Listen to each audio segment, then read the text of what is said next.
Welcome to আয়ুর রান্নাঘর। আজকে আমি আপনাদের সাথে শেয়ার করব খাসির মাংসের কষা।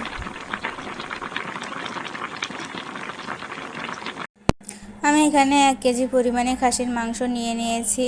আমি এখন এটা ম্যারিনেট করব। এর মধ্যে আমি আদা বাটা, রসুন বাটা আর পেঁয়াজ বাটা দিয়ে দিচ্ছি। এগুলো দিয়ে ভালোভাবে মিশিয়ে নিতে হবে।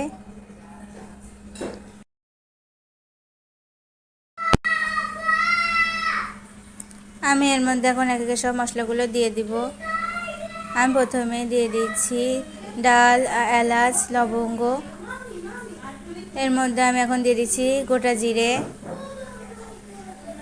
দিয়ে দিচ্ছি ধনে গুঁড়ো,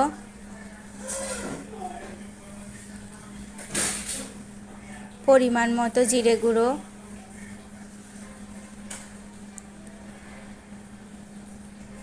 স্বাদ মতো লবণ দিয়ে দিচ্ছি, দিয়ে দিচ্ছি শুকনো মরিচের গুঁড়ো,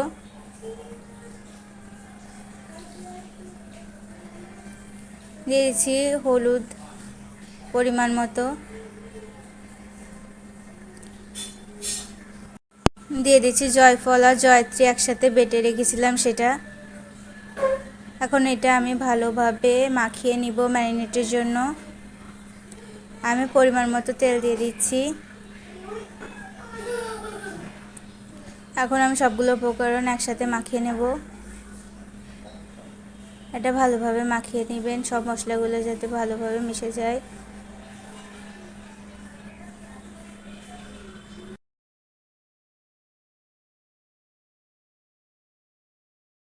মশলাটা আপনি যত সুন্দরভাবে মাখিয়ে নেবেন, এখানে খাসির মাংসের স্বাদটাও ততটা ভালো আসবে এবং স্বাদটা একদম রেস্টুরেন্টের মতো হবে।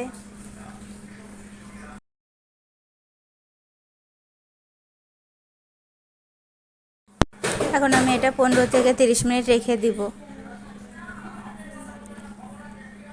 15 থেকে 30 মিনিট রাখার পরে আপনারা দেখতে পাচ্ছেন মশলাটা অনেকটা মাংসের সাথে মিশে গেছে। এখন আমি এর মধ্যে পানি অ্যাড করে দেব। এখন পানিটা অ্যাড করে আমি এটা মিডিয়াম আঁচে রেখে দেব মাংসটা সিদ্ধ হওয়া পর্যন্ত।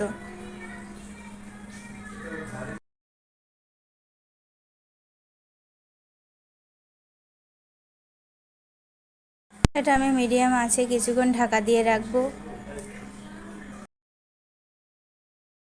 30 মিনিট ঢাকা দিয়ে রাখার পরে আপনারা দেখতে পাচ্ছেন মাংসটা অনেকটা কষানো হয়ে গেছে। এটা গ্রেভিটাও অনেকটা ঘন হয়ে গেছে। এখন এটা একটু আমি নাড়া দিয়ে দেব, নেড়ে চেড়ে আবার কিছুক্ষণ মিডিয়াম আঁচে রেখে দিব।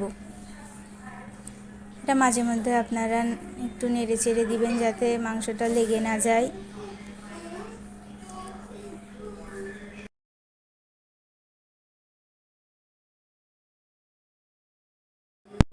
আমি এটা আবার কিছুক্ষণ মিডিয়াম আঁচে ঢাকা দিয়ে রাখবো। 10 থেকে 15 মিনিট ঢাকা দিয়ে রাখার পরে আপনারা দেখতেই পাচ্ছেন আমাদের রান্নাটা একদম কমপ্লিট হয়ে গেছে। এখন আমি এটা গরম গরম পরিবেশন করব।